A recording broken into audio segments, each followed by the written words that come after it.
आप सुन रहे हैं जगत गुरु तत्वदर्शी संत रामपाल जी महाराज द्वारा लिखित पुस्तक गीता तेरा ज्ञान अमृत का पेज नंबर 10। गीता का सत्य सार। गीता यानी श्रीमद् भगवत गीता। प्रश्न नंबर 1, गीता का ज्ञान कब तथा किसने किसको सुनाया, किसने लिखा? कृपया विस्तार से बताएं।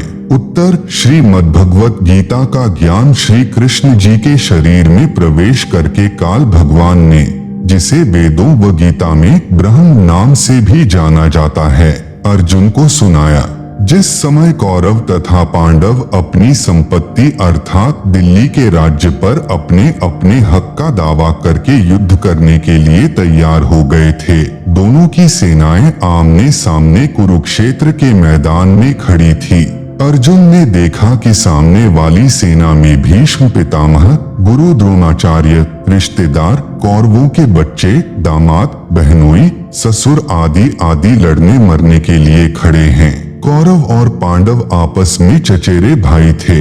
अर्जुन में साधु भाव जागृत हो गया तथा विचार किया कि जिस राज्य को प्राप्त करने के लिए हमें अपने चचेरे भाइयों, भतीजों, दामादों, बहनोइयों, भीष्म पितामह जी तथा गुरुजनों को मारेंगे, यह भी नहीं पता कि हम कितने दिन संसार में रहेंगे। इसलिए इस प्रकार से प्राप्त राज्य के सुख से अच्छा तो हम भिक्षा मांगकर अपना निर्वाह कर लेंगे, परंतु युद्ध नहीं करेंगे। यह विचार करके अर्जुन ने धनुष बाण हाथ से छोड़ दिया तथा रथ के पिछले भाग में बैठ गया। अर्जुन की ऐसी दशा देखकर श्री कृष्ण बोले, देख ले सामने किस योद्धा से आपने लड़ना है। अर्जुन ने उत्तर दिया कि हे कृष्ण, मैं किसी कीमत पर भी युद्ध नहीं करूंगा।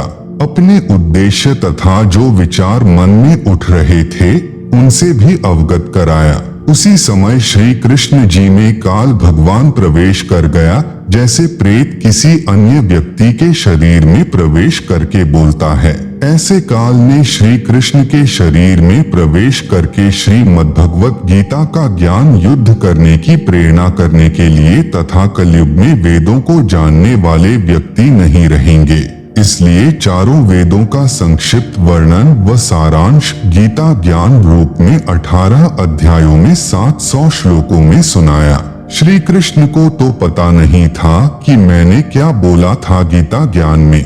ब्रह्मा कुमारी पंथ वाले इसी काल ब्रह्म को निराकार शिव बाबा कहते हैं। उनका भी कहना है कि गीता का ज्ञान शिव बाबा ने किसी वृद्ध के शरीर में प्रवेश करके बोला था। यह शिव बाबा ब्रह्मा कुमारी वालों का पूज्य प्रभु है। कुछ वर्षों के बाद वेद व्यास ऋषि ने इस अमृत ज्ञान को संस्कृत भाषा में देवनागरी लिपि में लिखा। बाद में अनुवादकों ने अपनी बुद्धि के अनुसार इस पवित्र ग्रंथ का हिंदी तथा अन्य भाषाओं में अनुवाद किया, जो वर्तमान में गीता प्रेस गोरखपुर यूपी से प्रकाशित किया जा रहा है। उसकी फोटोकॉपियां इसी पुस्तक के पृष्ठ 204 से 357 तक लगी हैं। आप सुन रहे हैं जगत गुरु तत्वदर्शी संत रामपाल जी महाराज द्वारा लिखित पुस्तक गीता तेरा ज्ञान अमृत का पेज नंबर 11। प्रश्न आज यानी सन 2012 तक तो यह सुनने में आया है कि गीता जी का ज्ञान श्री कृष्ण ने बोला। आपने बताया कि श्री कृष्ण के शरीर में प्रवेश करके काल ने गीता ज्ञान कहा और श्री कृष्ण को तो पता ही नहीं था कि उन्होंने क्या ज्ञान कहा था। यह असत्य प्रतीत होता है, कोई प्रमाण बताएं। उत्तर, आपको ढेर सारे प्रमाण देते हैं जिनसे स्वसिद्ध हो जाता है कि गीता शास्त्र का ज्ञान काल ने कहा। सर्वप्रथम गीता से ही प्रमाणित करता हूँ। प्रमाण नंबर 1, गीता अध्याय 10 में जब गीता ज्ञान दाता ने अपना विराट रूप दिखा दिया तो उसको देखकर अर्जुन कांपने लगा, भयभीत हो गया। यहाँ पर यह बताना भी अनिवार्य है कि अर्जुन का साला श्री कृष्ण था, क्योंकि श्री कृष्ण की बहन सुभद्रा का विवाह अर्जुन से हुआ था। गीता ज्ञान दाता ने जिस समय अपना भयंकर विराट रूप दिखाया जो 1000 भुजाओं वाला था, तब अर्जुन ने पूछा कि हे देव, आप कौन हैं? गीता अध्याय 11 श्लोक 31। हे सहस्राबाहु यानी 1000 भुजा वाले, आप अपने चतुर्भुज रूप में दर्शन दीजिए, क्योंकि अर्जुन उन्हें विष्णु अवतार कृष्ण तो मानता ही था, परंतु उस समय श्री कृष्ण के शरीर से बाहर निकलकर काल ने अपना अपार विराट रूप दिखाया था। मैं भयभीत हूँ, आपके इस रूप को सहन नहीं कर पा रहा हूँ। गीता अध्याय 11 श्लोक 46। विचारे पाठक जन, क्या हम अपने साले से पूछेंगे कि हे महानुभाव, बताइए आप कौन हैं? नहीं। एक समय एक व्यक्ति में प्रेत बोलने लगा। साथ बैठे व्यक्ति ने पूछा, आप कौन बोल रहे हो? उत्तर मिला कि तेरा मामा बोल रहा हूँ, मैं दुर्घटना में मरा था। क्या हम अपने भाई को नहीं जानते? ठीक इसी प्रकार श्री कृष्ण में काल बोल रहा था। प्रमाण नंबर 2, गीता अध्याय 11 श्लोक 21 में अर्जुन ने कहा कि आप तो देवताओं के समूह को ग्रास यानी खा रहे हैं, जो आपकी स्तुति हाथ जोड़कर भयभीत होकर कर रहे हैं। महर्षियों तथा सिद्धों के समुदाय आपसे अपने जीवन की रक्षार्थ मंगल कामना कर रहे हैं। गीता अध्याय 11 श्लोक 32 में गीता ज्ञान दाता ने बताया कि हे अर्जुन, मैं बढ़ा हुआ काल हूँ, अब प्रवृत्त हुआ हूँ, अर्थात श्री कृष्ण के शरीर में अब प्रवेश हुआ हूँ। सर्व व्यक्तियों का नाश करूंगा। विपक्ष की सर्व सेना तू युद्ध नहीं करेगा तो भी नष्ट हो जाएगी। इससे सिद्ध हुआ कि गीता का ज्ञान श्री कृष्ण जी के शरीर में प्रविष्ट होकर काल ने कहा है। श्री कृष्ण जी ने पहले कभी नहीं कहा कि मैं काल हूँ। श्री कृष्ण जी को देखकर कोई भयभीत नहीं होता था।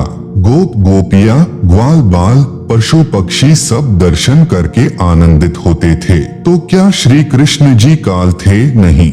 आप सुन रहे हैं जगत गुरु तत्वदर्शी संत रामपाल जी महाराज द्वारा लिखित पुस्तक गीता तेरा ज्ञान अमृत का पेज नंबर 12। इसलिए गीता ज्ञान दाता काल है, जिसने श्री कृष्ण जी के शरीर में प्रवेश करके गीता शास्त्र का ज्ञान दिया। प्रमाण नंबर 3, गीता अध्याय 11 श्लोक 47 में गीता ज्ञानदाता ने कहा कि हे अर्जुन, मैंने प्रसन्न होकर अपनी शक्ति से तेरी दिव्य दृष्टि खोलकर यह विराट रूप दिखाया है। यह विराट रूप तेरे अतिरिक्त पहले किसी ने नहीं देखा है। विचारणीय विषय। प्रिय पाठ को महाभारत ग्रंथ में प्रकरण आता है कि जिस समय श्री कृष्ण जी कौरवों की सभा में उपस्थित थे और उनसे कह रहे थे कि आप दोनों यानी कौरव और पांडव आपस में बातचीत करके अपनी संपत्ति राज्य का बंटवारा कर लो, युद्ध करना शोभा नहीं देता। पांडवों ने कहा कि हमें 5 गांव दे दो, हम उन्हीं से निर्वाह कर लेंगे। दुर्योधन ने यह भी मांग नहीं मानी और कहा कि पांडवों के लिए सुई की नोक के समान भी राज्य नहीं है, युद्ध करके ले सकते हैं। इस बात से श्री कृष्ण भगवान बहुत नाराज हो गए तथा दुर्योधन से कहा कि तू पृथ्वी के नाश के लिए जन्मा है, कुल नाश करके टिकेगा। भले मानव, कहा आधा राज्य, कहा 5 गांव, कुछ तो शर्म कर ले। इतनी बात श्री कृष्ण जी के मुख से सुनकर दुर्योधन राजा आग बबूला हो गया और सभा में उपस्थित अपने भाइयों तथा मंत्रियों से बोला कि इस कृष्ण यादव को गिरफ्तार कर लो। उसी समय श्री कृष्ण जी ने विराट रूप दिखाया। सभा में उपस्थित सर्व सभासद उस विराट रूप को देखकर भयभीत होकर कुर्सियों के नीचे छिप गए। कुछ आंखों पर हाथ रखकर जमीन पर गिर गए। श्री कृष्ण जी सभा छोड़कर चले गए तथा अपना विराट रूप समाप्त कर दिया। अब उस बात पर विचार करते हैं जो गीता अध्याय 11 श्लोक 47 में गीता ज्ञान दाता ने कहा था कि यह मेरा विराट रूप तेरे अतिरिक्त अर्जुन पहले किसी ने नहीं देखा था। यदि श्री कृष्ण गीता ज्ञान बोल रहे होते तो यह कभी नहीं कहते कि मेरा विराट रूप तेरे अतिरिक्त पहले किसी ने नहीं देखा था, क्योंकि श्री कृष्ण जी के विराट रूप को कौरव तथा अन्य सभासद पहले देख चुके थे। इससे सिद्ध हुआ कि श्रीमद् भगवत गीता का ज्ञान श्री कृष्ण ने नहीं कहा, उनके शरीर में प्रेतवत प्रवेश करके काल यानी शरपुरुष ने कहा था। यह तीसरा प्रमाण हुआ। प्रमाण नंबर 4, श्री विष्णु पुराण गीता प्रेस गोरखपुर से प्रकाशित के पृष्ठ 168 पर प्रमाण है कि एक समय देवताओं और राक्षसों का युद्ध हुआ। देवता पराजित होकर समुद्र के किनारे जाकर छिप गए। फिर भगवान की तपस्या स्तुति करने लगे। काल का विधान है, अर्थात काल ने प्रतिज्ञा कर रखी है कि मैं अपने वास्तविक काल रूप में कभी किसी को दर्शन नहीं दूंगा, अपनी योग माया से छिपा रहूंगा।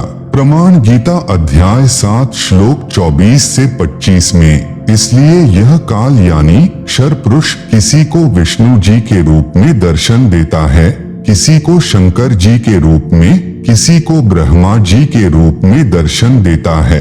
आप सुन रहे हैं जगत गुरु तत्वदर्शी संत रामपाल जी महाराज द्वारा लिखित पुस्तक गीता तेरा ज्ञान अमृत का पेज नंबर 13। देवताओं को श्री विष्णु जी के रूप में दर्शन देकर कहा कि मैंने जो आपकी समस्या है वह जान ली है। आप पुरंजय राजा को युद्ध के लिए तैयार कर लो। मैं उस राजा श्रेष्ठ के शरीर में प्रविष्ट होकर राक्षसों का नाश कर दूंगा। ऐसा ही किया गया। अधिक ज्ञान के लिए आप जी विष्णु पुराण पढ़ सकते हैं। प्रमाण नंबर 5, श्री विष्णु पुराण के पृष्ठ 173 पर प्रमाण है कि एक समय नागवंशियों तथा गंधर्वों का युद्ध हुआ। गंधर्वों ने नागों के सर्व बहुमूल्य हीरे, लाल व खजाने लूट लिए, उनके राज्य पर भी कब्जा कर लिया। नागाओं ने भगवान की स्तुति की। वही काल भगवान विष्णु रूप धारण करके प्रकट हुआ। कहा कि आप पुरुकुत्स राजा को गंधर्वों के साथ युद्ध के लिए तैयार कर लें। मैं राजा पुरुकुत्स के शरीर में प्रवेश करके दुष्ट गंधर्वों का नाश कर दूंगा। ऐसा ही हुआ। उपरोक्त विष्णु पुराण की दोनों कथाओं से स्पष्ट हुआ यानी प्रमाणित हुआ कि यह काल भगवान यानी शरपुरुष इस प्रकार अव्यक्त यानी गुप्त रहकर कार्य करता है। इसी प्रकार इसने श्री कृष्ण जी में प्रवेश करके गीता का ज्ञान कहा है। प्रमाण नंबर 6, महाभारत ग्रंथ में गीता प्रेस गोरखपुर यूपी से प्रकाशित में भाग 2 पृष्ठ 800 से 801 पर लिखा है कि महाभारत के युद्ध के पश्चात राजा युधिष्ठिर को राजगद्दी पर बैठाकर श्री कृष्ण जी ने द्वारिका जाने की तैयारी की। तब अर्जुन ने श्री कृष्ण जी से कहा कि आप वह गीता वाला ज्ञान फिर से सुनाओ, मैं उस ज्ञान को भूल गया हूँ।